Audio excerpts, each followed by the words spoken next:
권나, 주추, 윤 기억할 이름들입니다. 이 사람들이 역사적 구비마다 또 국민들이 어려운 상황에서 어떤 일들을 했나 좀 우리 기억하고 싶고요. 특히 1년이면 잊어버린다는 윤상현의 이름은 분명히 기억하고 싶은데 기억하고 싶지 않지만 또 기억해야 될 이름 마지막으로 잠깐 다루고 마무리할까 합니다. 이준석입니다. 인권연대는 정부나 기업의 지원을 사양하고 오로지 시민의 참여로만 운영하는 100% 순도의 민간 인권단체입니다. 국내에 계신 스픽스 구독자 여러분 안녕하세요. 오창익입니다. 최근 미국의 트럼프 행정부가 대한민국 국민과 정부에 대해 보여준 여러 가지 일들은 참으로 믿기 힘든 그리고 모욕적인 일이었습니다. 미국에 공장을 지어주기 위해 애쓰던 노동자 316명을 체포해서 상상할 수 없는 극단적인 인권 침해를 가한 일이 특히 그렇습니다. 처음부터 끝까지 미국은 우리 국민에게 무례했고 인권 침해를 남발했습니다. 만약 미국에서와 같은 일이 대한민국에서 벌어졌다면 대한민국의 공무원들은 예외 없이 형사처벌을 받았을 겁니다. 미국이 일방적으로 강요하는 관세와 투자도 그렇습니다. 어린이가 땡깡을 부리는 것도 아니고 관세도 제멋대로인데다 투자도 그렇습니다. 도대체 투자를 받고 싶은 건가요? 아니면 그냥 돈을 뜯어가고 싶다는 건가요? 미국은 가장 중요한 우방이지만 그래도 서로 지켜야 할 금도는 분명히 존재합니다. 이건 아닙니다. 참는 것도 한도가 있습니다. 미국 정부가 부디 이성을 회복하기 바랍니다. 스픽스가 보내드린 인기 토크쇼 역전의 용사들 오늘도 최고의 출연자들과 함께합니다. 깜짝 놀랐어요. 너무 근엄하게 시작하니까 이게 놀랐는데 마지막에 이렇게 괴성을 지르니까 역시 괴성입니까? 스픽스답다 뭐 이러지. 지금 말씀하신 분은 네, 캐릭터가 여러 가지인데 지금은 정치평론가로 모셨습니다. 정계환 평론가입니다. 어서 오십시오. 쇼핑호스트 정교환입니다. 반갑습니다. 그것도 다른. 저녁에는 지금은 이제 정치평론가로 받고. 그러니까요. 그 한복도 잘 어울립니다. 예. 아까 궁금한 게 있는데 전 쿠키가 뭐예요? 근데 쿠키를 전하고 똑같이 전이라면 이제 명태전도 있고 뭐 표고버섯 전도 있고 이런 거 있지 않습니까? 네네, 명절. 새우전. 요걸 쿠키를 비슷하게 만드는 겁니다. 오, 그러면은 차례상에 전 쿠키 올리는 것도 괜찮겠네요, 그렇죠. 실식으로. 오히려 이제 실제로 이렇게 전을 안 좋아하시는 분들은 쿠키 올려놓고 전의 효과와 쿠키 효과를 동시에 누릴 수 있도록 광화문 살롱에서 특별하게 이제 만들어서 전 쿠키 한 500세트 정도 이제 만들려고 계획하고 있습니다. 네네, 명절 전에 나오는 겁니까? 지금부터 이제 주문하면 이제 받아보실 수가 있습니다. 그러니까 명절 차례상에 올릴 수 있는 예, 거죠? 예. 네, 브라보. 전 쿠키. 전개만 대표가 정교환 만들어서. 쿠키라고. 이거 직업 두 가지 가지니까 힘든 게 있습니다. 이게 제발 좀 물건 팔지는 마라. 좀 정치평론에 집중하라. 이런 네, 그런 얘기도 있죠. 네. 그래서 이제 어떻게 할지 모르겠어서 고민 계속 하겠습니다. 아니 그 물건을 팔아야 또 스픽스도 먹고 살죠. 요즘 뭐 여러 가지로 힘든 부분이 많아가지고 네. 이제 그렇습니다. 알겠습니다. 전계환 평론가 오셨고요. 우리 신용환 교수님도 오셨습니다. 네, 안녕하세요. 아유. 요즘 바쁘시죠? 네, 뭐 대통령직 속 지방시대위원회 오늘 중요한 날이었습니다. 네. 대통령 업무 보고 있는 날이었고 그 일은 그 일대로 누가 이제 신용환 교수 방송하고 저 일은 안 하냐 그랬는데 일 열심히 하고 밤에 또 방송 나오고 막 새벽에 나오고 다 그렇게 합니다. 부위원장이면 출근도 해야 됩니까? 아니 상근 의무는 없습니다. 없는데 이제 일주일에 그래도 한두 번 나가셔야 되죠. 저는 회의하러. 한번 한번 걸로 위원장이 일단 여러 분이신가요? 한 명입니다. 그럼 굉장히 중요한 자리. 굉장히 중요한 자리고요. 위원장이 우리 아는 그 김경수 전 지사 맞습니다. 부위원장이면 어이구 대통령이 꽤 신뢰해서 그 자리에 보내주신 것 같은데 주로 해야 될 게 뭡니까? 이제 지방시대 지역 인구 감소, 지역 소멸 이미 이제 전국에서 89군데가 지역 소멸 지역으로 지정돼 있잖아요, 아예 정부에서. 그러면 이제 지역 균형 발전, 특히 공공기관 지방 이전, 그다음에 각종 기회특구, 과학특구 이런 거 지나다니다 프랭카드 이런 거 보셨을 거예요. 그런 부분. 그리고 지방소멸 대응기금이라고 해서 1년에 1조씩 집행하는 게 있습니다. 그 부분에 대한 거.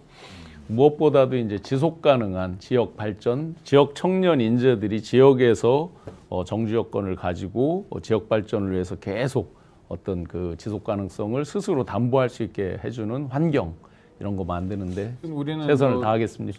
누가 뭐래도 대통령 중심 국가니까 대통령의 지역 발전에 대한 의지는 어떻게 평가하실까요? 오늘 보셨다시피 오늘의 대통령 업무 보고 전체적인 국무회의 분위기가 각 부처들이 지역 발전을 위해서 마치 모인 것 같은 그런 국무회의로 저는 느껴졌습니다. 그 정도로 의지가 강하게 있으신 거죠. 예. 네. 시청자 여러분들께 이제 좀 뭐 약간 이제 정보 보고처럼 이렇게 네네. 언론사 정보 보고 굉장히 해주셔야죠. 중요하거든요. 신영환 교수가 이제 지방시대위원회 부위원장으로 가게 된 거는 딱 한 사람이 지정해서 저 사람한테 저희를 맡겨야 한다라고 했죠. 제가 대통령실 내부 분위기를 아니까 네네. 그 한 사람은 뭐 수석이 아니고요, 실장도 아니고 대통령이 신영환 교수는 저 자리에 보내서 본인의 역량을 10분 발휘하도록 네. 하라라고 하는 이제 특별한 그 판단과 선택이 있었다는 걸 제가 이제 말씀드리면서 마차 아니십니까? 아닙니다. 실제로 이제 중요한 역할을 할 거고 저도 거꾸로 질문 하나 드리면 네. 김경수 위원장하고 같이 일해 보면 네. 어떻습니까? 뭐 지금 이제 짧은 시간 지난주에 이제 임명 받고 또 위원장님 모시고 많은 대화를 했습니다. 예. 지역 발전을 위해서 서로 역할 분담할 부분들 또 위원장님 서포트해서 제가 해야 될 부분 특히 이제 위원장님께서 제가 그동안 청년 취업 창업 일자리 이제 이런 정책에 대해 특화된 부분이 있었잖아요. 그러면 지역 균형 발전을 위해서 지역 청년들 그 지속 가능성을 담보하는 게 중요하다라는 말씀을 주셨고 그 부분에 대해서는 별도로 특위 같은 걸 만들어서 직접 이끄는 게 좋겠다라는 주문도 해주셨습니다. 아 너무 이게 지금 행정가 스타일로 지금 발언을 하고 원래 이제 행정을 했던 그렇게 사람이니까. 이야기하면 안 되고 저하고 친합니다. 아이고 무슨 민원이든 지역 발전 민원이든 다 가져오세요. 해결 좀 해보겠습니다. 이렇게는 말씀하시기가 약간 지금 버전이 도지사 버전입니다. 하여튼 일단 소개부터 하겠습니다. 행정에 대한 네. 내용이라 뭐 함부로 또 제가 말씀드리면 물론요, 안 되는 물론요. 내용이니까. 네, 공직에 계시는 거니까. 2분 뉴스를 하십니까? 2분 뉴스에 김대호 기자도 모셨습니다. 어서 오십시오. 환영합니다. 환영합니다. 네. 현장에서 방송에서 발로 뛰는 2분 뉴스 대표 기자 김대화라고 합니다. 네. 저 한거칩이 뭐 글씨가 써 있네요. 아, 네, 제가 오늘 스픽스에 출연한다고 하니까 예. 저희랑 가장 가까운 분이 선물을 주셨는데요. 이철수 아백 작품이네요. 네, 그렇습니다. 전 노무현 대통령이 서거하셨을 때 어. 현장에서 나눠주는 손수건인데요. 기억하겠습니다. 잊지 않겠습니다. 여러분들이 힘써주셨던 민주주의를 위한 노고 그 뜻을 받아서 이렇게 젊은 친구들이 그 뒤를 따라 밟고 있다라는 이야기를 전해드리고 싶어서 한번 가져와 봤습니다. 충청도에 계십니다. 네. 야. 이철수 아백 맞죠? 네, 제천에 네, 있습니다. 백운이라는 근데 데죠. 네. 오늘 갑자기 얘기 들으니까 이 교육받는 느낌이 아니, 교육 받아야죠. 느낌인데 야 받아야죠. 젊은 사람들이 우리 야, 그리고 기성세대 자켓도 정말 파란색이 좋네요. 잘 어울리세요. 너무 멋지셔서 아유, 감사합니다. 스포츠 중계 이런 것도 그러니까요. 바로 저기 들어가요. 요즘 제가 언론 레거시 미디어를 보면서 네. 뭔가 이 균형적인 기계적 중립을 맞추는 것을 보면서 지금 이 내란 정국에 있어서 과연 민주당과 국민의힘 패널을 불러놓고 기계적 중립을 맞추는 것이 과연 옳은 방송인가? 그게 언론의 조명의 역할이 제대로 된 것인가? 그러한 부분에서 많은 생각을 하게 되었는데요. 그래서 확실하게 한번 나타내보고자 준비했습니다. 네. 아 오늘 긴장되는데요. 그러니까요. 일단 뭐 세게 치고 들어오세요. 네. 세게 치고 들어오시라고요. 한번 파이팅 넘치게 해보겠습니다. 일단 오늘 무슨 일이 있었는지 싱크부터 하나 볼까 하는데요. 아까 말씀하신 국무회의가 세종에서 열렸습니다. 자연스러운 것 같으면서도 이례적이고 이례적인 것 같으면서도 메시지가 있는데요. 이재명 대통령의 말 직접 한번 들어보시겠습니다. 권력을 가지면 그게 자기 거인 줄 착각하는 경우가 있습니다. 그 권력의 원천은 언제나 국민입니다. 근데 이걸 잊어버리는 경우가 상당히 많아요. 자기가 마치 그 권력을 가진 특별한 존재인 것처럼 착각하는 경우가 있는데 그런 착각에 빠지지 않도록 노력하는 게 정말로 중요하겠다. 저건 자기 자신에게 하는 얘기입니까? 누구 들으라고 하는 얘기입니까? 여러 사람이 동시에 떠오르네요. 조이대도 있고. 굉장히 중요한 말씀이죠. 물론 뭐 조이대 대법원장만 놓고 하는 건 아니지만 권력의 원천, 일차적인 그 최고 정점의 주인 국민에 대해서 다시 한번 상기를 시키면서 선출 권력, 1차적으로 위임한 선출 권력 그리고 2차적으로 선출 권력에 의해서 임명되는 임명직 권력들 그러다 보니 자연스럽게 지금 대법원이 마치 개혁의 주체로 등장할 것 같은 그들은 정청래 대표 말대로 자업자득인데 그러면 이제 시대의 조류에 밀리고 자기들 스스로 개혁 혁신하지 않으면서 개혁의 대상, 객체가 되어 있는데 마치 주체로 할 것처럼 하는 이 부분에 대한 걸로 저희는 당연히 연상이 되고 있습니다. 네네. 사회 전반적인 걸 짚어주시는 거지만 직접적으로 바로 연상되는 건 대법원 사법개혁 이런 부분으로 분명히 연상은 됩니다. 국무위원에게 보내는 메시지로도 들리기도 하네요. 약간 중의적으로. 대통령 스스로 지금 국민에게 모범적으로 보여주고 있지 않습니까? 권력이 어디서 왔는지, 국민집권 정부가 무엇으로 해야 되는지. 그리고 대통령이 늘 하고 있는 단어, 쓰는 선택 단어 중에서 저는 이제 집단지성이라는 거. 한 개개인의 의견을 들었을 때는 그것이 맞을 수도 있고 안 맞을 수 있지만 수천, 수만, 수십만, 수백만이 됐을 때 그것이 결국 집단지성으로 발현되는 것. 저는 오늘 크게 두 가지를 생각했죠. 대한민국 민주주의가 이재명 대통령의 머릿속에는 민주주의를 가장 확실하게 하는 것이 가장 국가 경쟁력을 높일 수 있는 것이다. 라는 메시지를 아마 누군가가 해석해 주기를 대통령이 바랄 수도 있다는 거. 민주주의가 밥 먹여준다. 민주주의가 밥을 먹여주는 것과 동시에 발전, 성장에 절대적으로 필요한 가장 좋은 제도다. 네. 그러려면 국민주권정부, 시장에 참여하고 있는 각 주체들의 역할이 다른데 결국 소비자, 고객, 그리고 국민으로 이어지는 이런 이제 선순환 고리의 기업은 기업대로, 국가는 국가대로, 공직은 공직대로 할 일이 있지 않습니까? 이런 면에서 대통령이 K민주주의가 세계를 선도하고 주도하는 가장 모범적인 모델을 만들겠다는 의지가 있다고 저는 느꼈고요. 다른 하나는 국무회의를 저렇게 공개함으로써 대통령이 어떤 일을 하는가를 국민에게 알려주는 것이 아니라 국무위원들이 지금 구체적으로 어떤 일을 하는지를 보여주니까 동시에 두 가지가 더 파생이 됩니다. 첫 번째, 여기서 잘하는 장관이 누군지, 누가 어떤 위원장이 잘하는지 이런 것들을 보여줌으로써 이 사람들이 성장하기 시작하지 않습니까? 송미령 장관, 오늘 김경수 위원장은 아마도 지방시대 위원장이었지만 정말로 자기 대권이든 뭐 경남도지사든 무엇이든 간에 본인이 평생 수건처럼 생각했던 것들을 구현하고 대통령하면서 좀 심하게 얘기하면 마토론을 이렇게 할 수 있을 정도의 그 상황 하나하나에서 대통령이 사람을 키우고 있구나. 국무총리의 성적은 오늘 어땠고 부총리의 성적은 어땠으며 각 장관들 또 위원장들의 성적은 어땠는지 훤히 보니까 거기에서 장관들끼리 이건 내가 할게요. 이건 내가 할게요. 그러니까 총리실에서 조정하세요. 이렇게 서로 일을 해가지고 이 문제 내가 맡겠습니다라고 한 적을 본 적이 없는데 피하고 자리만 지키고 책임 안 지려고 하는 것에서 대접받으려고 그러고. 그렇죠. 적극적으로 나서서 이 일을 우리 부처에서 맡겠습니다. 기회를 주십시오. 잘하겠습니다. 예, 알겠습니다. 조정하세요라고 하면서 얼마나 많은 진짜 막강한 국가적 자원을 대통령이 국무회의를 통해서 키우고 있느냐. 이 두 가지 면에서 그 정책의 현실성의 문제를 떠나서 정말로 대통령이 잘하더라. 너무 고맙더라 이런 말씀을 저는 좀 드리고 싶습니다. 네, 이렇게 말씀을 끝까지 다 안 듣고요. 중간에 치고 들어오셔도 됩니다. 들어와야지. 잘하는 일 그만하세요. 하고 이렇게 들어와야 잠깐만요 이러면서. 그러면 제가 감히 들어가 보겠습니다. 예. 오늘 열린 네. 국무회의에서는 사실 세종시에서 열린 것도 굉장히 큰 이례적인 의미가 있지 않습니까? 그런데 더 큰 의미는 이번에 교육부 장관, 그리고 여성부 성평등가족부 장관, 네. 그리고 공정거래위원장, 그리고 금융위원장 등 사실 지금 이재명 정부가 인수위 없이 출발을 급하게 했는데 지금 드디어 완전체가 된 거죠. 그렇죠. 네. 그 완전체가 처음으로 모인 국무회의에서 지금 사람들, 국민들에게 어떤 모습들을 보여주는가. 국민이 선출한 이 사람들의 권력에는 책임이 따르고 그 권력은 잠시일 뿐이다. 이 권력은 원천히 국민에게 나온다는 것을 잊지 말고 책임 있는 공직자가 되거라. 라는 말을 사실상 전달한 거거든요. 그러니까 온 국민들 앞에서 당신들의 권력은 국민으로부터 나온다는 것을 절대 잊지 마시오. 그 이야기를 전달한 게 사실 오늘 국무회의에서 가장 빛나는 메시지가 아니었나.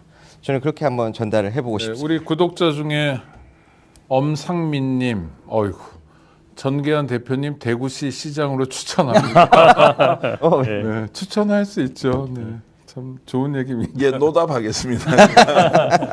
조금 전에 우리 김대호 기자 말씀하셨던 것 좀 보태면 이제 이렇습니다. 저는 이제 국무회의를 통해서 대통령이 뭔가 국민에게 던지는 이제 메시지가 이제 드러나는 메시지, 그것도 매우 중요하지 않습니까? 이제 이면의 메시지가 무엇인가라는 것에 대해서 저게 아마 가장 효율적인 정치의 방법일 수도 있다. 싸게 치인다는 거예요. 네. 솔직하고 있는 그대로 얘기하면서 그러면 비용도 덜 들고 생산성 효율성이 굉장히 높고 오늘 중요한 이제 의제죠. 이슈 하나를 다루어 갈 때 그 짧은 시간에 핵심을 짚으면서 하는 거 얼마나 실용적이고 효과적이고 생산적입니다. 그래서 공직이 마음을 먹으면 오히려 민간보다 더 빠르게 움직일 수도 있는데 거기에 대한 것들을 좀 표본처럼 보여준 것이어서 아 이게 이제 굉장히 확장될 것이다. 오늘 이제 몇몇 분들은 존재감이 사실 좀 떨어진다는 느낌이 좀 들었는데 아 이분들 공부 엄청나게 하겠구나. 그리고 하나 더 놀란 거 말씀드리겠습니다. 대통령이 국정 현안에 대해서 각 부처가 갖고 있는 안이 있지 않습니까? 이거를 따라가면서 이해하고 설명하고 본인이 동의해 주는 것이 아니라 네, 모든 앞서 있죠. 이슈에 대해서 대통령이 가장 많이 알고 보조하는 장관이 어떻게 해줄 것이냐를 고민하면서 대통령이 뭘 지원해 줄까요? 어떻게 하면 좋겠습니까? 라면서 역할 분담을 하는 장면에서는 야 성남시장, 경기도지사, 당대표, 국회의원, 대통령까지 경험했던 시민운동가 시절부터 이재명 대통령의 역량은 어디까지지? 라고 하는 제가 이제 생각까지 했고요. 이것은 대통령을 칭송하거나 너무 잘한다고 제가 뭐 평가하거나 이런 걸 떠나서 역대 대통령 중에서 이렇게 국정 현안의 개개의 사안들을 통찰하는 사람이 있었던가 아닌가 이런 것들을 보고는 참 놀랍기도 하고 대단하다. 대한민국 국군 100년이 정말로 왔구나라고 해서 이분을 그냥 아무 개념 없이 무개념으로 이재명 대통령이 잘한다 이것이 아니라 정책 하나하나에 갖고 있는 대통령의 지식과 경험과 더 중요한 것은 이것을 풀어내는 지혜 그리고 거기에서 협동하고 협력하고 협업하는 장면을 딱 보니까 와 장관들 정말 재밌겠다. 요즘 누가 이렇게 얘기하더라고요. 살이 다 빠졌대요. 근데 얼굴이 반짝반짝하답니다. 대통령실도. 이게 어떤 의미냐. 일하는 재미가 이제 붙었다라는 말씀까지 드리겠습니다. 네, 권성동 의원에 대한 네, 지금 영장 실질심사 막 종료됐고요. 권성동은 구치소로 가서 기다리고 있답니다. 시간은 아마 통상 뭐 자정 넘어서 1시, 2시에 나올 텐데요. 걱정하지 말고 그냥 주무시면 될 것 같습니다. 너무 자명해서 좀 일찍 나올 수도 있지 않을까요? 네, 그렇죠. 제가 그냥 대놓고 한번 여쭤볼게요. 곤란하신 분은 기권하셔도 돼요. 국무회의 보니까 대통령 말고 아, 이 사람 잘하더라. 하나, 둘, 셋. 아 이름을 바로 네, 네, 이야기하라고요? 그럼요. 예, 오늘 내 국무회의에서는 한 사람이 아주 네, 주목돼요. 누구요? 전 김성환 이제 환경부 장관. 네, 그러니까 기후에너지부 장관 예정자죠. 네, 네. 대통령이 그렇게 정의했지 않습니까? 네. 환경부가 이름을 바꾸는 것이 아니라 네. 기후에너지부가 신설하는데 환경부가 흡수되는 것이다. 라는 개념으로 새로운 이제 정부 부처의 일종의 정의를 내려서 일을 해보자라고 하는데 네. 김성환 장관에 대해서 잘 몰랐는데 실제로 엄청 똑똑하더라고요. 네, 일단 그리고- 김성환. 알겠습니다. 네. 아, 저는 이제 기대되는 거는 2억 원 금융위원장. 아, 네. 아직 예, 오늘 이제 첫 국무회의가 열려서 아직 무언가의 아니, 그러니까 안이라든가 오늘 잘한 사람. 오늘 제일 잘하는 사람은 저는 이재명 대통령밖에 없습니다. 아니, 정말로 아니 이게 제가 하나만 꼽으면. 입 바른 소리가 아니고 네네. 진짜 진지하게 말씀을 드려보는 건데요. 제가 살면서 국무회의를 찾아보게 될 거라는 생각을 못했어요. 여태까지 우리 볼 수도 없었죠. 오늘 카페 낮에 카페에서 국무회의를 보고 있는데 그러니까 이제 거기 일하시는 분들이 신기하더라고요. 저 친구는 무슨 파란 마이를 입고 네네. 카페에서 국무회의 이재명 대통령 나오는 걸 보고 있잖아요. 그걸 보는 사람들의 마음을 하여튼 이재명 대통령 말고 잘하는 국무위원은 그 다음에 설명해 주시는 분이 한 분 있는데 성함은 제가 잘 자, 모르겠어요. 일단 다시 고민을 네. 해보시고 네. 우리 신 그다음에. 교수님 궁금한데. 저는 뭐 저도 역시 반칙이지만 네. 제가 모시고 있는 김경수 왜 반칙이에요? 헌법과 법률 그리고 양심에 따라. 네. 자, 지금까지는 쉬웠고요. 두 번째 문제가 어렵습니다. 아니 시청자 여러분께도 한번 여쭤보시죠. 오늘 국무회의 보신 그럴까요? 분들은 네. 어떤 좋습니다. 분이 어떤 국무위원이 제일 잘했는지. 네, 우리 구독자 여러분 국무회의 보신 분들 이재명 대통령 빼고요. 누가 잘했는지. 야, 이 사람 정말 세금이 아깝지 않다. 기대된다. 뭐 이런 사람 있으면 올려주시기 바랍니다. 네, 그런데 지금 굉장히 많은 분들이 오늘 패널 분들 너무 좋아요. 이런 거. 아, 국무총리가 잘했다. 네. 아마 대부분 다 올려주시고요. 이재명 대통령만 기억하고 있을 거예요. 이재명 대통령 뭐 기억하는 건 이제 당연한 것이고 이제 이런 말씀을 좀 드려볼게요. 그 국무총리 예. 정동영 국방부 장관은 정동영 장관도 잘했고 국방부 장관도 잘했다는 겁니까? 당연히 숙미령 장관이죠. 숙미령, 정동영 농림부 장관, 숙미령, 김경수, 숙미령. 숙미령 많이 나오네요. 네, 좋습니다. 송민영 장관도 이제 본인이 정말로 물 만난 고기처럼 요즘 잘하는 것 같더라고요. 일단 국정 철학에도 맞추면서 현실적 대안을 만들어내고 이분이 아마 한국농촌경제연구원 네, 출신이고 말 그대로 학자인데 소위 말하는 정통학자는 아니지 않습니까? 네, 연구원 출신인데 엄청나게 고민을 많이 한 적. 왜 대통령이 이분을 전 정권에 있었지만 이 정권까지 이렇게 이제 연임을 시키느냐는 것을 참 잘 이제 보여주는 그러니까 장면이었고요. 대통령의 인사가 빛나는 하나의 장면이네요. 속미령 많고요. 자, 지금부터가 어렵습니다. 보아하니 저 장관 좀 분발해야 되겠다. 못하는 장관. 우리 정계환 평론가님, 네, 용기 있게 아니 이제 헌법과 법률 그리고 양심에 따라. 헌법과 법률 양심에 따라서 저는 묵비권을 안 됩니다. 행사하겠습니다. 안 됩니다. 묵비권을 행사하겠는데 이제 느낌상 이랬습니다. 네. 아직까지 분위기에 좀 적응 못한 분들이 좀 많이 있었고 그리고 저는 이제 김민석 총리가 굉장히 대통령 예우를 과도하게 잘하기 위해서 하는 면은 한편으로 좋았지만 또 다른 한편으로는 오히려 국무총리가 조금 주도해 주면 대통령이 좀 부담을 또 이렇게 줄여줄 것 그렇죠. 같은데 뭐 네. 지나치게 이제 겸손한 모드로 대통령의 결정을 따라서 이행하는 쪽보다는 조금 더 나가서 또 그 장관들하고 좀 논쟁 같은 거는 뭐 할 수 있었으면 좋겠던데 어쨌든 이제 그런 것들이 좀 합을 좀 맞춰가는 상황인 것 같고요. 지금 네. 보니까 김민석 소리는 요번에 검찰 개혁이나 예. 이런 것들을 이제 주도하는 모습이잖아요. 그러니까 사회 내치에서 이런 걸 좀 하고 그 다음에 대통령은 뭐 민생이나 이렇게 가는 것 같은데 조금 합을 더 맞추겠.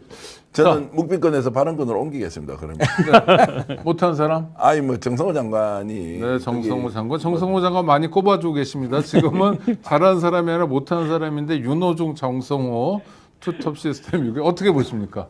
저는 이제 못한다기보다는 네. 좀 더 분발을 많이 해주셨으면 좋겠다라고 표현을 드리고 싶고요. 그 이유는 이제 누굽니까? 아무래도 가장 눈에 띄는 건 정성호 네, 장관님이랑 정성호 장관. 윤호중 장관님인데 압도적입니다. 그 이제 이유가 앞으로 헤쳐나가야 될 게 많은데 뭔가 그에 비해서 뭔가 나이브한 느낌이 든다고 생각하시는 분들이 많은데 근데 국무회의를 쭉 지켜보면 가야 하는 방향을 중간에 이재명 대통령께서 쭉쭉 잡아주시거든요. 그러한 부분에 있어서 앞으로 갈 길은 계속해서 가겠구나. 단 이러한 과정에 있어서 조율이 필요한 정도라고 보고 있고요. 한 가지 조금 걱정되는 건 지난번에 명동에서 열렸던 사실상 반중 시위라고 하지만 윤어게인 집회가 있지 않습니까? 네네 윤호개인 집회고 저 대통령 깽판이라는 표현 좀 과격한데 네, 사실 네. 깽판이라고 전 동의하는 게 한국 관광 사업 말아먹는 집회, 한국 국경 말아먹는 집회였죠. 네. 그게 이제 어제 부평으로 넘어갔습니다. 그러니까 이게 사실은 장소만 조금씩 바꾸고 없어진 게 아니라 예, 부평으로 그렇습니다. 갔구나. 네. 그 이유들이 다 있는데요. 그리고 지난 주말에 워싱턴에서 저기 이제 극우 세력들과 네. 이제 고든창 이렇게 네. 모스탄 모여서 했었던 이야기 중에 하나가 메가더 장군에 대한 이야기를 해요. 갑자기 극우 세력들이 모여서 왜 메가더 이야기를 하냐면 인천 상륙 작전 이야기를 하면서 결집해야 한다. 네. 그러고 나서 명동에 있던 방중 시위가 금지되자 인천 상륙 작전이라는 명령의 포스터로 네, 인천 인천으로 상륙 작전이 넘어왔거든요. 9월 15일이어가지고 아마 그랬던 것 같고요. 네, 그러한 것들을 이제 모아서 하는데 사실은 일부 이렇게 제안을 해도 또 다른 형태로 계속해서 변질되기 때문에 제가 지금 조금 더 부지런히 일해 주셨으면 하는 마음이 신용원 있습니다. 교수님을 놀릴 차례입니다. 아주 부담스러운. 네. 누가 못하던가요? 네. 분발해야 될 사람? 이 일주일 전 같으면 화끈하게 답을 해야 되는데 네, 역시. 유무원이지만 댓글을 보면 국가인권위원장이 못합니다라고 댓글. 네. 안창호는 뭐 존재감이 없을 거고요. 정성호 장관, 윤호중 장관 많이 나옵니다. 정성호 장관이 좀 더 많은데 이게 정말 민입니다. 이거는 명심해야 되고 다선일수록 더 열심히 분발해야 된다. 네. 제가 해설을 좀 해보겠습니다. 이제 정부가 바뀌었지 않습니까? 이재명 대통령이 어떻게 국정 운영을 할 것인지 하나하나 이제 확인되고 있는 상황에서 민주당에서 훈련받은 정치인이 실제로 국정 운영을 통괄할 때 어느 정도의 역량과 실력이 있느냐라는 것을 저는 보여주는 장면일 수도 있다. 최근에 유시민 작가가 어느 방송에서 대한민국이 완전히 바뀌었다. 전 이거는 발언을 정확하게 제가 전언하는 것이 아니라 제가 이제 해석을 좀 하겠습니다. 그런 이제 의미로 표현했다고 저는 생각하는데, 민주당 정부가 들어서고 이재명 대통령이 국정 운영을 이렇게 안정화시켜서 가는 것의 이면에는 대한민국의 주류가 바뀌고 있다. 기득권이 바뀌는 것이 아니라 주류가 바뀌고 있다. 주류라는 것은 책임도 크고 품도 넓어지는 것이죠. 그러면 민주당의 인사들이 많이 영입이 되는 것에 대해서 이재명 대통령을 지지했거나 민주당의 아주 강력한 지지를 하고 있는 당원들이 거부하느냐, 거절하느냐 전혀 없습니다.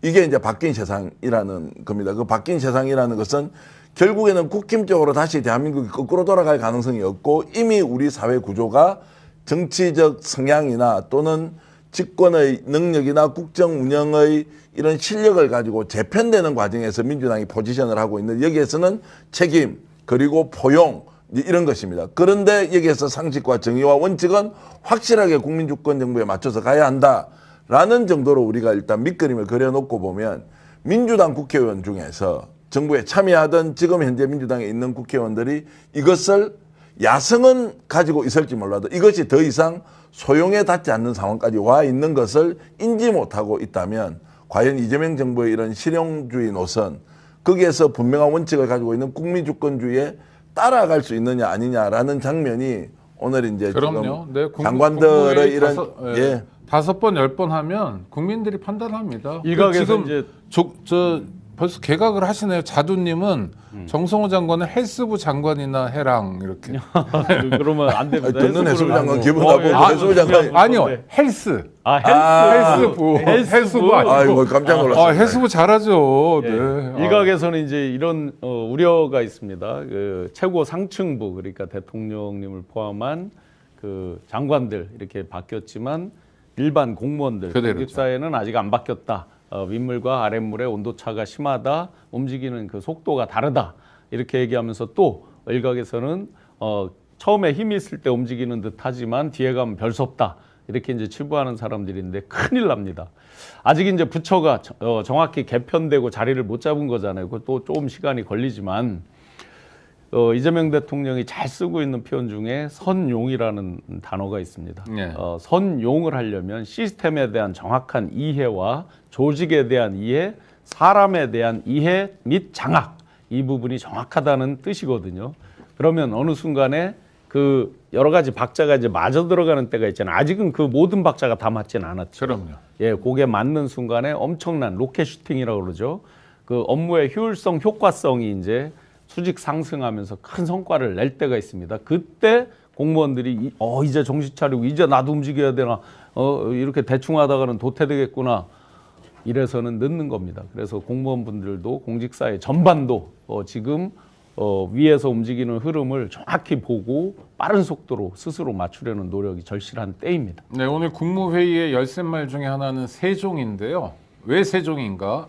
다시 한번 이재명 대통령의 말을 듣고 오시겠습니다. 행정수도 세종의 완성은 균형 발전의 주춧돌을 놓는 일입니다. 세종 집무실과 또 세종 의사당 건립을 차질 없이 추진해 나가겠습니다. 전국이 고르게 발전의 기회를 누리는 나라를 만드는 것이 지속 가능한 대한민국을 만드는 확실한 길이다라는 점을 다시 한번 말씀드립니다. 세종이 지방을 완성하는 게 아니라 대통령의 시각은 주춧돌이군요. 네. 여기서부터 시작한다. 세종에 이제 이미 우리가 확정돼 있는 것은 국회가 12개 상임위가 이전하는 것으로 이제 이미 확정이 돼 있습니다. 국회의 상임위로 상설 상임위로 돼 있는 게 18개인가 될 거예요. 네. 비상설로 돼 있는 게 뭐 여성위 같은 거. 예, 뭐 예결특위 이런 거는 이제 뭐 그때 비상설인 하는 거니까. 거고. 네. 그 중에 12개면 약 3분의 2가 오는 거잖아요. 그러면 상근 직원만 해도 최하 4,200~300명 되는 걸로 알고 있습니다. 세종의 호수공원이 아주 크게 조성돼 있습니다. 호수공원 제일 북단에 보면 전월산이라는 산이 있고, 아주 장군봉이라고 그렇게 높은 산은 아닌데 굉장히 빼어난 풍광을 자랑하는 곳에 예정이 되어 있습니다. 그랬을 때 그 지역 발전에 대한 기대가 세종, 충청해서 지금 엄청납니다. 국회에 대한 부분이. 그럼 일단 국회가 이제 일부 이전이지만 한 3분의 2 이상 이전되어 오고, 그 다음에 세종 집무실 얘기를 하셨잖아요. 그거는 사실은 이제 아주 강력한 의지가 아니면 언제 어떻게 될지 그건 뭐 국가 전체적인 어떤 뭐 군부대 이전이라든지 경호상의 문제 이런 것들 때문에 함부로 예단할 수 없습니다. 시점이나 이런 것들도. 그렇지만 좀 전에 말씀하셨듯이 이미 세종은 55만 인구를 행정 수도로서 면모가 완벽히 완성됐을 때는 55만 인구를 예정하고 있는 도시고 지금 이제 39만 정도가 돼 있거든요. 이미 벌써. 그래서 아마 대한민국 행정의 중추로서 큰 역할을 할 걸로 이미 예정돼 있고 또 그 방향으로 가고 있는 그러니까 도시입니다. 제가 주목한 건 보통 세종을 세팅을 잘한다 해서 멈추는데 대통령의 인식은 세종은 주춧돌이다. 여기서부터 뭐 부산, 뭐 북극항로 이런 구상인 거죠 지금 얘기하는 게. 그렇죠. 이제 저는 참 많이 바뀌었다. 아니 바뀌고 있던 걸 우리가 몰랐을 수 있다. 지금 이제 자각하거나 인식한다. 이제 이렇게 좀 표현을 하면서 왜 수도권에서 지금 지방 균형 발전 하자는데 반대 안 합니까? 예전에 부산 가덕도, 대구, 경북 신공항 할 때 수도권에서 인천 다 주고 난다고 김포는 어떻게 할 거냐고 하면서 막 소위 말하는 기득권들이 다 들고 일어나가지고 토 세력들이 데모하고 그렇게 하고 뭐 그러죠. 난리 났지 네. 않습니까? 지금 보십시오. 서울, 괌이라 아니면 바깥으로 가야 된다. 집값 비싸서 도저히 못 산다. 수도권에 모여들고 전국에서 또 수도권으로 오기 때문에 이게 몸살을 앓는 수준이 아니라 이제는 균형 발전을 하지 않으면 수도권도 다 죽게 돼 있는 공멸의 상황을 이제 이미 수도권 시민들, 국민들도 인지를 하고 있다는 것이고 지금 내려간다고 하니까 사실 오늘 같은 경우에 TK 국회의원들이 제일 환영해야 되는 거 아닙니까? 지방 소멸과 관련해서 보면 전남하고 경북이 제일 심할 거예요. 예. 그러면 이 지역의 균형 발전을 위해서 실질적으로 정책의 효과가 가장 많이 나는 방향으로 오히려 이런 정책들을 지금 추진을 하고 있고 그것은 역대 민주당 정부가 일관되게 지금 추진했던 것을 노무현 대통령 이후에 20년 만에 이제 빛을 내는 거지 않습니까? 최소한 환영의 박수 소리 정도는 냈어야 한다. 그리고 수도권에서 반발하지 않는다. 왜냐하면 우리도 다 죽는다고 하니까 이게 세상이 얼마나 바뀌고 있느냐. 적재적소에 그리고 균형 발전 정책을 밀어붙임으로써 정말로 나라의 근간이 바뀌어서 정말로 골고루 잘 사는 대한민국이 되겠다는 오늘 판단을 확실히 하겠더라고요. 오죽하면 이제 단어가 수도권 일극화입니다. 뭐 양극화 이런 거 의미 없는 단어고 수도권 일극화예요. 실제 서울 인구가 지금 서울 인구를 물어봤을 때 모르는 분이 많아요. 930만으로 떨어졌습니다. 벌써 몇 년이 됐어요. 1000만 인구로 지금도 생각하는 사람이 의외로 많습니다. 그런데 생활 인구는 계속 늘어요. 그만큼 서울에 대한 집중도는 높아져 있어요. 낮에 출근 시간대에 서울의 밀집도는 더 심화되어 있는 거예요. 그러다 보니 나머지 행복감 떨어지고 당연히 행복감이 떨어지면 출산율 떨어집니다. 그러는 사이에 지방은 지방대로 더 처지고 정치 여건이 약해지고 교육 여건 이런 것들이 약해지면서 젊은이들은 전부 수도권으로 몰려드는 그러면서 출산율 저하돼 있죠. 이런 것들이 복합적으로 맞물려져서 오늘 김경수 위원장도 이제 5극 3특 말씀을 하시잖아요. 대권역으로 나누어서 그리고 특별자치도들이 있잖아요. 그러면서 전체적으로 단순히 균형 발전이라는 게 물리적 분산을 이야기하는 건 아닙니다.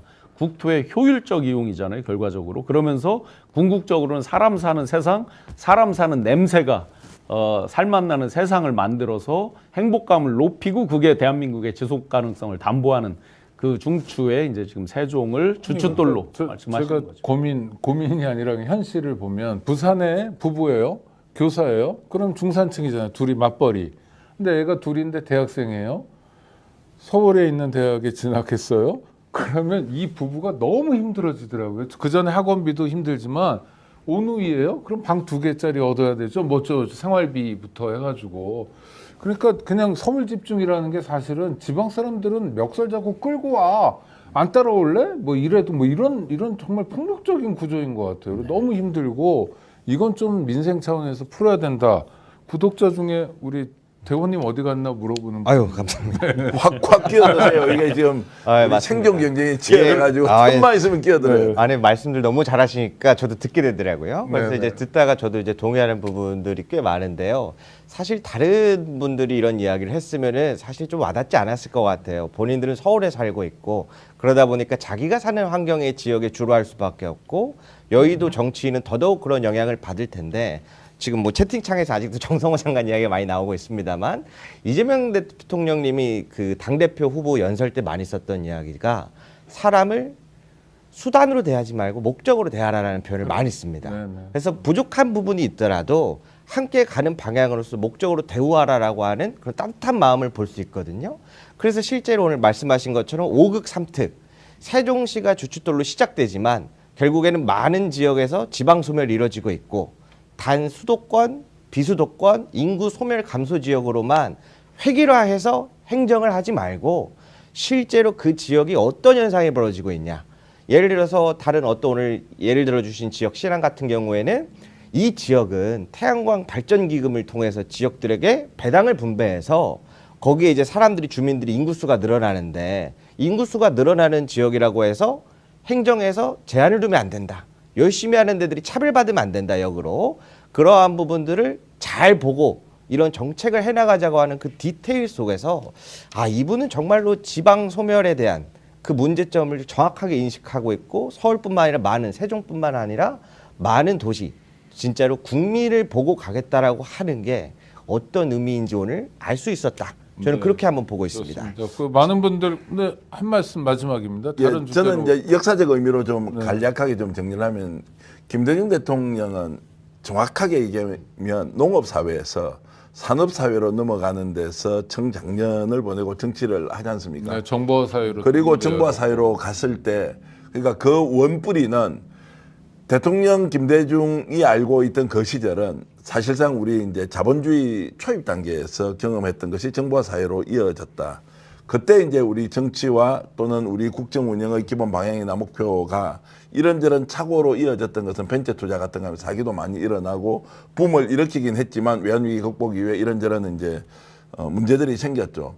제가 이재명 대통령을 지금 보면서 놀라운 것은 실제로 주식 투자를 하고 있는 일반 개미 투자자들보다 더 많은 지식과 정보를 가지면서 본인이 직접 참여를 하고 있고 정보화 시대가 아니라 AI 시대 이후에 이 세계가 어떻게 재편될 것인지를 이미 본인의 일종의 전망과 판단으로 그 세계를 읽고 있는 대통령이 전 분야에 걸쳐서 골고루 지식과 정보를 가지고 있는데 그 정보의 총량이 전문가보다 비슷하거나 넘어서고 있다. 이제 이런 걸로 봤을 때는 김대중 대통령보다 오히려 더 뛰어난 국정운영 역량. 지금은 우리 현실에 살아 있으니까 이재명 대통령에 대한 인식이 안 좋은 것, 누군가가 프레임으로 만든 것에 대해서 오해와 착각을 할 수도 있지만 오늘 저는 국정운영 장면을 보면서 대한민국 출범 이후에 역대 대통령 중에서 실제로 이재명 대통령이 역사적으로 평가받는 어느 시점으로 가면 최고일 수 있다라는 전제로 우리가 그 시기를 함께 살고 있다는 것이 아마 엄청난 기억으로 남을 수 있을 정도로 오늘 국무회의를 잘하고 국가균형 발전에 대한 철학이 정책으로 녹아나고 그리고 이것을 결과로서 국민들에게 성과로서 보여주자 이런 면에서는 저는 사실 감동을 많이 먹었어요. 굉장히 중요한 말씀하셨습니다. 그 DJ가 이제 즐겨 쓰던 말씀이시잖아요. 같이 가면 발전이 없는 거고 한 발짝 앞서가면 뒷사람이 못 쫓아오는 거고 그래서 반발짝을 앞서가는 지도자, 가야 될 방향성을 제시하는 지도자 이제 이 부분에 대해서 강조를 많이 하셨던 건데 후기 산업자본주의 극단을 가면서 지금 코로나 애프터 코비드 이후에 어디로 갈지 그래서 지금 노마드 시대라고 흔히 얘기하잖아요. 어디에 풀이 날 줄 몰라요. 그러니까 디지털 유목민의 시대가 된 거죠. 우리 스스로 가서 풀을 심는 시대가 이제 돼버렸는데 그러면 우리는 지식 정보사의 디지털의 최극단에서 대한민국이 초강국이 될 것이다 했는데 사실은 그렇게 초강국이 아닌 상태란 말이에요. 그거를 돌파하는 데 있어서 AI, 로보틱스 우리는 매일 이야기를 하지만 대한민국이 초강국으로 초인류 강국으로 끌고 가지 못하고 있습니다. 거기에서 새로운 길을 제시하고 그래 AI 지금 국가위원회 같은 것들을 만들어서 새로운 길들을 개척하고 대통령실의 수석들을 보면 완전히 체계가 바뀌어 있잖아요. 새로운 길을 반발짝 앞서서 개척하고 있는 그런 어떤 인사이트 이런 부분으로 대통령을 또 다시 봐야 된다라고. 그래서 이제 민주주의라는 수단이 방식이 가장 효율적일 가능성이 높다. 노마드 시대에 어떤 방식이 한 사람이 주도해서 모든 사람이 뒤따라가는 것이 아니라 모든 사람이 주체가 되어서 거기에서 내부적으로 통용되는 규칙이 있고 그 규칙과 절차와 과정에 따라서 성과를 스스로 내고 공유하는 이제 이런 방식이 최적의 효과를 낼 것이다. 우리 구독자님들 중에 정용식 님이 아주 중요한 댓글을 쓰셔가지고 꼭 인용해 드려야 될 것 같습니다. 김대호 굉장히 똑똑하네. 노영이보다 200배 낫다. 아유, 아닙니다. 노영이 변호사는 왜 갑자기 또 의문의 오는데? 일배. 아이고. 근데 아유, 아닙니다. 200배 낫다는데. 아니 조금 전에 저는 저거 읽을 때 순간적으로 이거는 꼭 읽어드려야 되겠습니다라고 할 때 속으로 정경환 제발 말 좀 그만해라 뭐 이런 말이 나올 줄 지금 알았는데 아이고 그 말이 아니어서 다행입니다. 마지막으로 딱 하나만 좀 네네. 오늘 국무회의가 왜 정말 뛰어난 국무회의인가 하나 소개를 시켜드리고 싶은데요. 지금 사실 이제 어제도 기사 보도가 일부 나왔습니다만 이재명 정부에서 처음으로 코스피가 3,400선을 돌파하는 지금 사상 최고치의 고공행진을 하고 있는데 이제 제가 이제 해외 투자 기관자들의 의문을 가질 수밖에 없는 게요. 윤석열 정부에서 지난 지금 80조에 가까운 돈이 장부가 기록되지 않고 사용되었다라는 내용을 받지 않습니까? 그런데 이제 해외 투자자 기관자들이 대한민국의 통계청의 자료가 지금 빵꾸가 나 있습니다. 윤석열 정부 이후로 2022년도 이후로 업데이트가 안 된 자료가 너무 많아요. 그럼 지금 날 오늘날의 대한민국의 어떤 재정 상태를 가지고 있고 어떻게 예산이 쓰여지는지 모르는데 무엇을 보고 투자를 하느냐. 대통령의 정책 방향과 국무회의가 사실은 지금 해외 투자자 많은 기관들에게 대한민국은 이렇게 갈 것이다. 앞으로 계속해서 나아갈 것이다라고 보여주고 있다라는 게 이번 정부에서 가장 큰 역할 중에 하나가 아닐까. 그렇게 한번 정리를 한번 말씀 해보고 받아서 하나만 첨언 드리면 이거 조금 전문 영역이지만 윤석열 정부 포함해서 역대로 이제 보수 정권들은 스몰 가버먼 뭐 미국도 마찬가지예요. 스몰 가버먼 그레이트 아메리카 이게 이제 기본 기조잖아요. 보수 정권들이 기본적으로 공화당 마찬가지고 그런데 막상 그들이 펼친 정책은 확장 재정이라고 해요. 사실은 그러면서 계속 지금 이재명 정부 들어와서 어떤 예산을 가지고 당장 각종 그 기금들 이렇게 긴급해서 지원하려고 그러면 국가 부채가 어떻고 이렇게 얘기를 하잖아요. 예. 내셔널 데트 직접적인 국가 채무 그것과 내셔널 라이어빌리티 국가의 부채 총량 이거를 이제 구별해서 내셔널 그 데트만 이 사람들은 얘기를 해요. 겉으로 들어. 그러면서 숨기는 거죠. 그런데 이제 이재명 대통령, 이재명 정부에서는 투명하게 다 오픈하고 가는 거죠. 네, 우리 그러다 보니까 이제 감춰져 있던 그런 국가 부채 같은 것들이 다 드러나게 돼 있는 거예요. 네, 우리 PD가 적극적으로 빨리 주제로 넘어가라고 왜냐하면 전 마음을 알겠어요. 이분 얼굴 오늘 안 보면 앞으로 상당히 오랫동안 못 볼 수 있습니다. 얼굴 한번 보고 오시죠. 문재인 정권 때에 검찰 탄압 수사가 생각이 납니다. 무리한 수사, 부실한 구속영장 청구, 그리고 정치 권력과의 이해관계가 얽혀 있다는 점에서 문재인 검찰이나 이재명 특검은 동일합니다. 저는 그때도 결백했고 이번에도 결백합니다. 네, 권성동 의원의 말이었는데 지난번 국회의사당에서 봤을 때하고는 좀 달리 약간 기가 죽은 것 같은데 저만의 느낌입니까? 아니요, 그 당당한 모습 어디 갔습니까? 대통령 어깨를 툭툭 치면서 네, 네, 했던 네. 그 당당한 모습 어디 갔습니까? 똑같은 느낌. 오늘도 JTBC 보도로 보면 또 나오대요. 관봉이 권성동한테도 갔다 그러는데 이게 유행인가요? 패턴인가요? 와. 저분의 사고 체계는 선별적으로 기억을 합니까? 본인이 돈을 먹었으면 먹었고 많이 먹었으면 많이 먹었을 거고 규모가 생각이 안 나면 돈다발 수는 알 거 아닙니까? 그걸 완전히 망각한 상태에서 완벽하게 나는 결백하다라고 하면 저 정도 얘기하지 않겠죠. 바로 단식 들어가겠죠. 진짜 억울하고 미치고 환장할 것 같으면 저렇게 하겠습니까? 본인도 법률가인지라 했던 죄가 무엇인지 거기다가 오늘 관봉권에 한국은행이 찍힌 것이 나왔다. 그 돈의 출처도 찾아야 되지만 윤영호 본부장의 그 휴대폰에서 나왔던 이 내용이 이제 증거로 채택될 것이냐 아니냐. 본인은 100% 부인하잖아요. 100% 부인은 증거인멸이 확실한 의지로 표현되는 것이다라고 하면은 지금 이제 구치소에 있겠지만 제가 들어본 이야기는 이렇습니다. 오늘도 권성동 이게 처음이겠느냐라는 이 질문 여기서 말을 좀 많이 하면 또 고소대가 좀 조사를 받아야 되기 때문에 권성동 저게 이번에 나온 게 처음이겠느냐라는 말에 동의하는 국힘 쪽 관계자는 아무도 없다 이런 말씀으로 제가 대신하겠습니다. 네. 아니 한학자한테 절하고 받은 게 넥타이였다며 넥타이를 쇼핑백에 넣어주나요 통상? 좀 말이 안 되는 이야기 같고요. 사실 오늘 구속영장 심사에서 다뤄지는 부분이 그러면은 일정한 돈을 지금 받은 걸로 지금 구속심사를 받고 있는데 무엇을 들어주는가가 사실 굉장히 중요한 부분이지 않습니까? 첫 번째로는 윤석열이 대선 후보가 당선이 되면 통일교의 현안 추진하는 것들에 대한 정책을 추진해달라.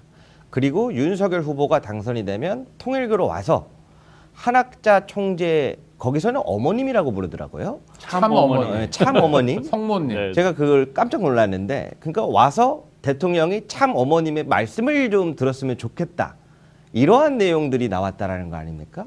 그러니까 우리나라의 지금 대통령 위에 참 어머님이요. 참 알 수 없는 이야기인데 그러한 이상한 일들이 벌어지고 있는데 역사 속에서 권력과 종교가 결탁이 돼서 그 근간이 무너졌을 때 항상 무너졌던 기억들을 속에 새겨보면 오늘 권성동 의원은요. 단순히 개인에 대한 심사가 이루어지는 게 아니라 정치의 본질의 근간이 무엇이 닿아야 하는가, 권력이 어디로 쓰여야 맞는 건가, 그러한 부분들을 밝혀주는 거라고 저는 보고 있습니다. 그래서 오늘 결과를 꼭 보고 자고 싶습니다. 오늘 우리 PD님이 준비하신 게 많아서 네. 하신 예, 말씀- 그러니까 제가 이제 네. 넥타이 이야기를 좀 하고 싶은데요. 그러면 쇼핑백 넥타이 안 매신 분이 아니요. 넥타이를 메고 올 건데. 아이고 제가 하나 줄까요? 넥타이를 왜 쇼핑백에 넣어줬을까? 거짓말이죠. 아니요. 이제 제가 거짓말이다 아니다라고 하는 것은 결론은 이제 그렇게 가지만 왜 넥타이를 넣어줬을까? 아, 돈 위에다가 넥타이를 덮었구나. 아, 네. 그래서 넥타이가 부존재하는 것이 아니라 본인이 받았던 넥타이가 실제 넥타이라고 아마 증거론의 가능성이 있고 그게 사진에 담겨 있을 수 있습니다. 이게 이제 전형적인 검사의 수법일 수 있다는 걸 제가 문제 제기하는 거예요. 그래서 그 돈을 위에다가 덮었을 때는 넥타이 같은 걸로 덮었거나 넥타이 포장지로 뭔가 숨겨놨을 가능성이 있기 때문에 일부는 인정하고 일부는 부인하는 이 상황에서 본인은 받은 게 넥타이라고 주장을 하는데 아 그래서 격가지로 넥타이를 줬구나. 그럼 넥타이는 브랜드가 뭘까 뭐 이런 생각이 저는 해봤는데 어찌됐든 지금 이제 권성동은 갈망금 같다. 그리고 한마디 더 지금 국힘은 권성동 의원이 구속되는 게 전체적으로 낫습니까? 아니면 본인의 결백을 검증받으면서 나와서 계속 국힘에 남아 있으면서 이 소위 말하는 부정적인 뉴스의 중심에 올라 있는 게 낫습니까? 국힘의 미래를 생각하면 아마 국힘 나름대로 판단이 있을 것이다. 이 정도 제가 말씀드립니다. 아니 뭐 혐의에 따라서 처분되면 될 것 같고요. 또 권성동 만약 주목할 사람이 권성동은 이제 1호 사원이고 주목할 사람이 많은데 그 중에 하나가 5선 경력에도 불구하고 굳이 법사위 간사를 하겠다는 분인데요. 오늘 법사위에서 표결이 있었습니다. 어떻게 됐나 한번 보시죠. 투표 결과를 말씀드리겠습니다. 총 투표수 10표 중 부 10표로 의사일정 제2항 나경원 간사 선임의 건은 부결되었음을 선포합니다. 저는 법사위 장면이 여러 나오는데 그중에 네. 보면 나경원 씨가 5선쯤 되고 자기 숙제도 걸려 있으니까 굉장히 맹렬한 전투력을 보일 줄 알았는데 네. 의외로 허당이 돼요. 맞아요. 박은정한테도 안 되고 기억나는 건 초선 어쩌고밖에 없고. 아마 어제 그 구형이 상당한 정신적 충격을 미쳤는지 일단 오늘 그 박지원 의원께서 하지 마세요 하면서 얘기하는 건 저는 굉장한 어떤 동료 의원으로서 진정 어린 어떤 충고로 저는 받아들였어요. 서울시장도 못하고 당대표도 네, 다 뭐 그게 안 된 무슨 사람인데. 약 올리거나 비아냥이 아니고 네. 진짜 어떤 동료 의원 오랫동안 같이 이제 네네. 했던 의원으로서 진정한 충고로 보여졌어요 실제로 네. 스스로 생각해 보면 그러면서 이제 의원이 이제 남편에 대한 얘기까지 나왔는데 그건 할 수 있는 얘기죠. 왜냐하면 직접적 이해상충이 되는 법사위 간사로서는 직접적으로 법원을 다뤄야 되는 그렇죠. 파트인데 네네. 당연히 이제 할 수 있는 얘기인데 뭐 황당한 해프닝도 있었고 그러면 그 황당한 해프닝을 하나 보고 올게요. 네. 왜냐하면 그 남편은 춘천 법원장이잖아요. 김재호 판사. 그러니까 이해 충돌에 걸리는데 이게 상황이 아주 묘하게 돌아갔는데요. 한번 싱크 보시죠. 돌아가셨어요.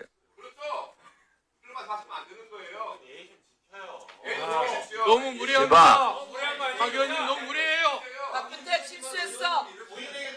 박균택 완전히 정말 실수했어. 너무하네요. 아 저러니까 자기 형님한테도 야단들어. 상황이 뭔지 우리 구독자 여러분들 아실 텐데요. 이제 남편 얘기하니까 박지원 의원에게 부인 뭐하냐고 그러는데 돌아가셨다고. 아유, 부인에 대해서 돌아가셨다는 말을 하는 그 심정이 어땠을까 하고 옆에 있던 박균택 의원이 오늘 전투력을 보이던데 사람이다라고 막 소리를 지르는데 어유 박균택 의원 괜찮네 이런 생각도 들고. 왜냐하면 이제 네. 그렇게 질문해놓고 그 다음 말이 본인이 그렇죠라고 하잖아요. 그러니까 알고 물은 거예요. 물었다. 알고 물었잖아요. 예. 그러니까 그게 더 그 충격적이죠. 정말 그건 진짜 인간적으로 할 수 없는 짓이죠. 예. 게다가 나중에 와서 그러니까 여당 의원석으로 와가지고 죄송합니다 하고 몰랐다고 혼내면서 하면서. 사과하고 예, 몰랐다고 그러더라고요. 하면서 사과를 하죠. 뻔뻔하게. 어떻게 봐야 돼요 이건? 사과 여부의 문제는 뭐 어떻게 보면 좀 당사자의 문제고 이것을 바라보는 국민들이 국힘에 대한 일말의 기대를 할 수 있느냐. 그러면 저는 상식적인 국힘 지지자의 위치에서 저 정도 내용은 전투력 있는 야당의 모습으로 보이느냐.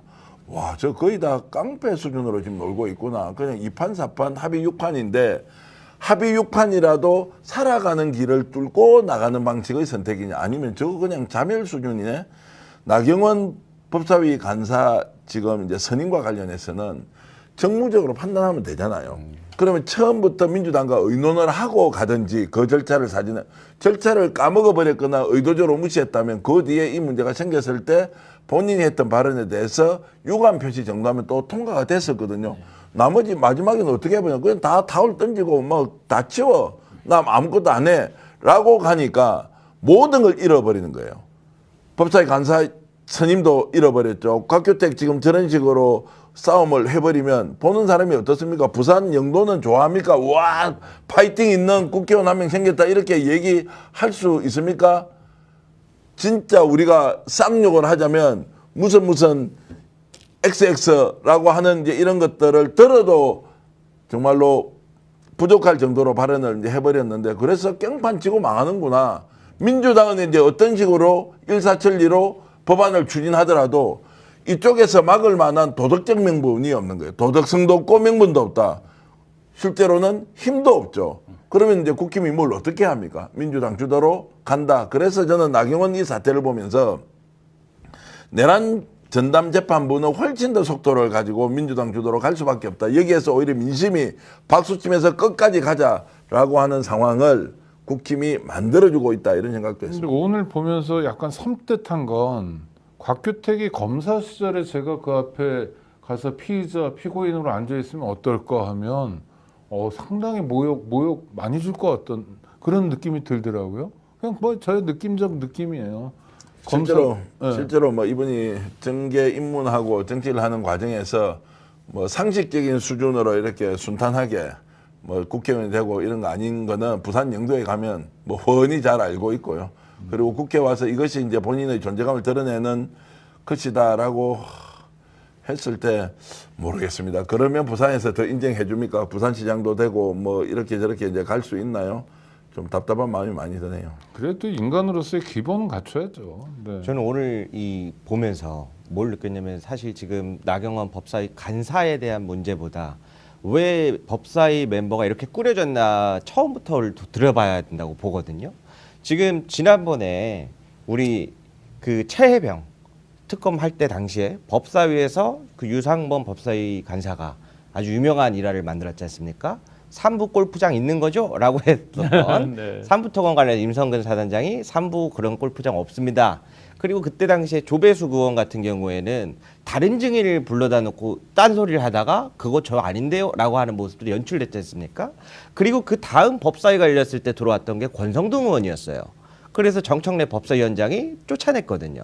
그리고 나서 제가 그때 보면서 느꼈던 게 이 사람들이 지금 진행되고 있는 일의 사안에 대해서 국민의힘 법사위원들이 내용 숙지가 전혀 안 돼 있구나. 그래서 중간에 권성동 의원이 들어온 게 아닌가 이런 강력한 추측이 들었었는데 그럼 나경원 대표가 지금 나경원 간사가 되겠다고 들어오는 이유는 무엇인가? 나올 거면 당대표도 안 나왔는데 과연 추미애 법사위원장을 맡겠다고 나온 것이 본연의 목적이었을까? 아니면 또 다른 무언가의 부탁으로 나왔을까? 저는 그 부분이 굉장히 중요한 지점이라고 보는데요. 왜 그러냐면 법제사법위원회가 존재하는 이유를 다시 한번 우리 생각해 봐야 된다고 봅니다.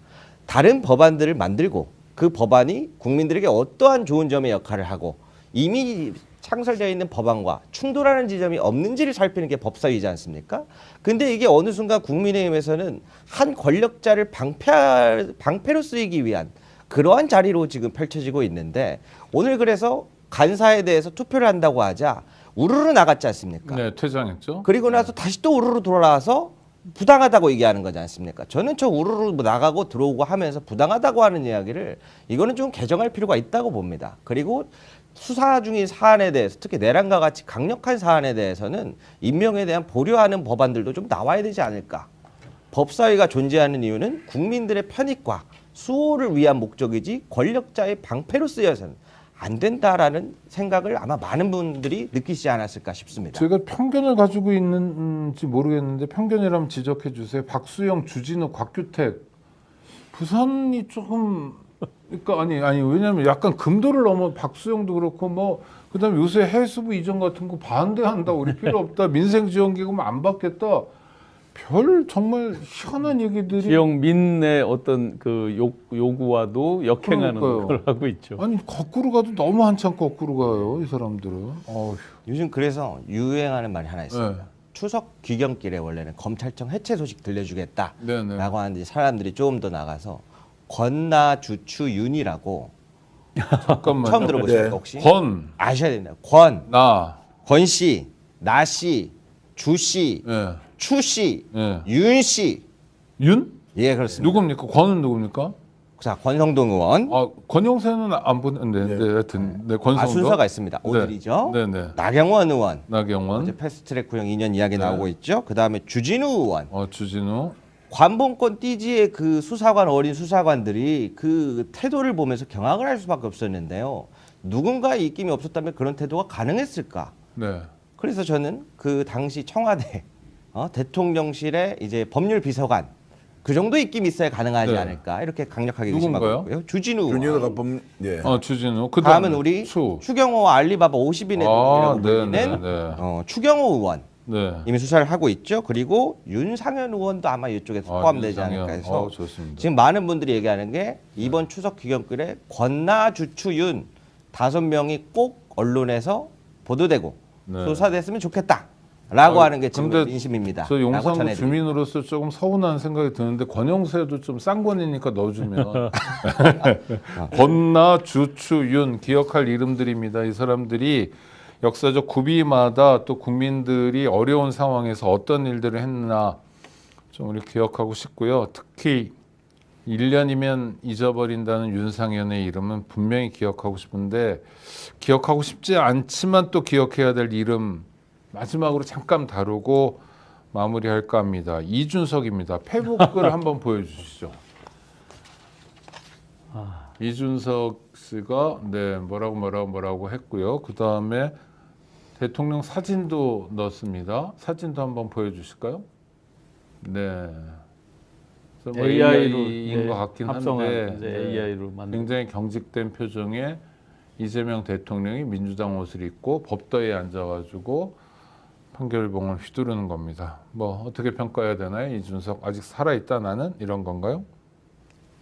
글쎄 교수 좀 하십시오. 예. 자기 자신에 대한 어떤 뭐 진짜 자화상에 대한 얘기를 하는 건지 정말 최근에 이제 존재감이 없었죠 한동안. 네. 너무나 많은 뉴스들에 밀려서 워낙 이제 모든 사안에 다 낄낄빠빠가 안 되는 그런 대표였잖아요. 그런데 이제 지금 저 AI 같은 경우는 명예훼손도 해당이 될 수 있는 얘기입니다 실제. 왜냐하면 뭐 민주당 총재 그다음에 대법원장 대통령을 다 해라 그렇게 이제 실제 써놨죠. 명예훼손에도 직접적으로 해당될 정도로 뒤집어 보면 굉장히 본인 입지가 지금 절박하다라는 그런 반증도 되겠습니다. 뭔가를 발버둥 치듯이 하면서 얼마 안 되는 그 극소수 극렬 지지자들에게 보내는 메시지일 수도 있고 그렇다고 보여집니다. 이준석 씨의 개혁신당은 국힘하고 그다지 다른 것 같지 않아요. 약간 다른 척하더니 요새는 거의 정치적 행보를 같이 하더라고요. 계속 그 합쳐지고 싶어 하잖아요. 네. 호소인에 가깝게 이렇게. 호소인. 저는 반대로 이번에 저 사진을 공개를 당당하게 하는 걸 보고 좀 충격받았어요. 왜냐하면 저희 세대는 또 이준석에 대한 관심이 많았던 세대인데 네네. 사실 지금은 그 관심들이 다들 사라졌습니다. 아마 이러한 말과 행동이 다른 부분일 텐데요. AI라고 하는 게 지금 대한민국에서도 주도 산업으로 가져가자. 늦는 게 없다. AI는. 가져가야 한다라고 해서 가져가서 주력하고 있는 부분인데 이재명 대통령이 왜 AI를 이렇게 가져가려고 하는가를 제가 살펴봤을 때 산업 간의 혁명이 일어났을 때 그 기술을 소유한 자와 소유하지 않은 자에 대한 격차가 벌어질수록 빈익빈 부익부유 양극화 현상이 심각하게 벌어진다. 그럼 지금 21세기의 가장 큰 산업혁명은 무엇이냐? AI다. 그래서 그 기술을 소유하지 못하더라도 국민 주권 펀딩을 통해서 많은 사람들이 함께 누릴 수 있도록 가자라고 하는 게 지금 이재명 정부에서 주도하는 AI 산업 성장 시대 아닙니까? 국민들의 이런 양극화를 해소하기 위한 정책을 발현하고 있는데 오늘 그동안 이준석 개혁신당 의원도 사실 여러 가지 자리에서 AI를 집중적으로 이야기를 해왔습니다. 그런데 오늘 국민들에게 선보인 본인의 AI는 어떻게 활용되었습니까? 누군가를 비난하고 깎아내리기 위해 사용된 AI. 너무나도 차이가 크지 않습니까? 그러한 부분에서 저는 정말 실망할 게 더는 없을 줄 알았는데 오늘 그 밑에 또 지하가 있다는 것을 깨닫고 갑니다. 오늘 그 말씀 되게 좋습니다. 이준석 실망할 게 없을 줄 알았는데 그 밑에 지하도 있었다. 마지막 발언 기회를 드릴까 하는데요. 네. 북한과 중국을 비유하면서 북한 김정은 위원장이 국무위원장이다. 노동당 총비서다. 인민군 최고사령관이다. 그리고 이제 시진핑이 국가주석이고 공산당 총석이다. 군사위 이제 주석이다. 뭐 이렇게 돼 있는데 지금 이재명 대통령도 그 길을 가고 있다는 것처럼 이제 얘기를 했습니다. 사실관계 확인보다는 저는 거꾸로 이렇게 질문을 하고 싶죠. 북한은 국민 주권이 있어서 국민들이 직접 나서서 집단지성을 발휘하는 나라인가? 중국은 인민들이 다 나서서 집단지성을 발휘하고 있는 나라인가? 그것에 그 지도자들은 영향을 받고 있느냐 없느냐라고 거꾸로 질문을 해야 하죠. 지금 사법부를 장악한다? 재판 똑바로 하고 있습니까? 그러면 정말로 마음에 안 드는 판결 때문에 우리가 이렇게 길길이 날뛰니까 우리 오창익 진행자님, 앵커님, 우리가 마음에 안 드는 판결을 조희대가 하고 있기 때문에 우리가 분연히 일어나서 대한민국 민주주의 지켜야 한다고 생각합니까? 마음에 안 드는 판결이 여태까지 얼마나 많았는데요. 그게 아니죠. 공정하지 않고 상식적이지도 않고 그리고 누군가를 오히려 더 악하게 만들고 어떤 사람은 그 죄를 면책시켜주는 우리도 지금 내건 받고 있죠. 뭐 저도 이제 뭐 다 이렇게 이제 재판도 받고 있고 조사도 받고 있지 않습니까? 뭐 바른 잘못한 거 조사받을 수 있죠. 그런데 정말로 마음에 안 드는 재판을 하고 있기 때문에 국민들이 이렇게 일어나고 있다는 전제로 이준석 저는 대표는 말해서는 안 된다고 생각하죠. 마음에 안 드는 재판이어서가 아니라 부당하게 수사했는데 그 부당함을 오히려 사법부가 인정하고 그 정치적 의도를 수용하면서 그 편을 들고 있으니까 우리가 싸우고 있는 것이지. 그러면 내란으로 다시 돌아가서 이 내란에 대해서 우리가 윤석열을 심판해야 한다라고 하는 것은 윤석열이 하고 있는 짓이 무엇이기 때문에 우리가 이렇게 하고 있느냐. 자, 이렇게 이제 가서는 안 된다. 저는 조금 그래도 국힘이 혹시라도 길이 있다면 보수가 그나마 길이 있다면 좀 젊은 사람들이 낫지 않겠나라는 생각을 하는데 이렇게 좀 많이 안 나갔으면 좋겠다 이런 말씀을 뭐가 난지 잘 모르겠고 나이 문제가 아닌 것 같고요. 조금 그냥 거꾸로 생각하면 너무 한가한 거예요, 사람들이.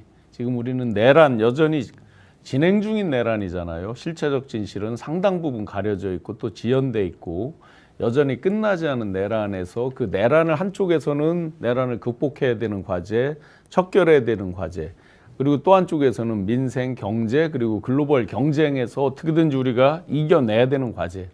불철주야 대통령님을 포함해서 수많은 사람들이 그거에 전력을 다하고 있는 시간에 전부 다 물론 이제 정치적인 반대편, 상대편 뭐 이런 것들은 이해를 합니다만 일정 기간 최소한의 시간이라도 힘을 보태고 박수는 못 칠 망정 지켜보거나 이런 정도도 못해요? 딴지는 걸지 마세요. 예, 지금 뭐 정말 이런 엄중하고 진짜 긴박한 이런 순간에도 계속해서 발목 잡고 허리춤 잡고 끄잡아 내리는 거에만 집중하는 이런 사람들에 대해서 정말 국민들이 이미 다 평가하고 있겠죠. 뭐 저 평산마을 가서 막걸리 얘기하고 있는 분도 다 비슷한 케이스인 것 같고 한가하다 상대적으로. 그러나 대한민국 K민주주의를 스스로 실현 구현해 나가고 있고 우리는 한가할 틈이 없다.